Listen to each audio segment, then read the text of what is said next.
Les prix des produits laitiers industriels tendent actuellement à se stabiliser. Le prix du beurre se situe à des niveaux très élevés, autour de 7 000 € la tonne, soit près de 3 000 € au-dessus du prix moyen des 15 dernières années. Celui de la poudre de lait écrémé oscille autour de 2 500 € la tonne, un niveau légèrement supérieur à la moyenne des 15 dernières années. Après une période de relative stabilité, la production laitière augmente de nouveau depuis quelques mois en Nouvelle-Zélande et dans l'Union européenne. En revanche, la production laitière reste actuellement peu dynamique aux États-Unis en liaison avec l'épidémie de grippe aviaire qui touche durement le pays. Il est probable que cette situation va perdurer dans les prochains mois.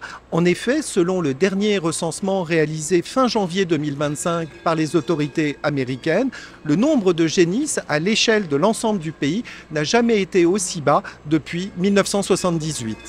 En France, après plusieurs années de baisse, la production laitière a de nouveau augmenté en 2024. Sur une base journalière, la progression est de 0,9%.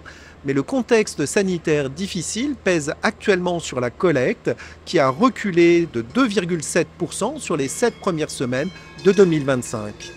Le prix unitaire des charges dans les élevages laitiers diminue après une période de forte augmentation.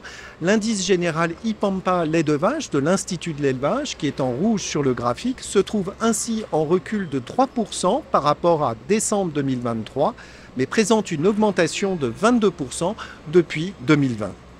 Selon l'enquête mensuelle laitière de France Agrimaire, le prix standard du lait de vache conventionnel était de 459 € les 1000 litres sur le mois de décembre 2024.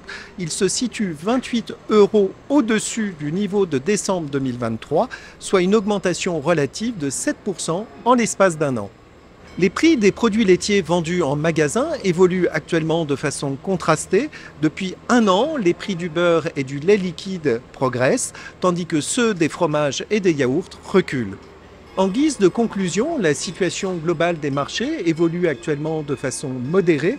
Le niveau de l'offre sur le marché mondial reste incertain dans les mois à venir, compte tenu des dynamiques divergentes dans les grands bassins exportateurs.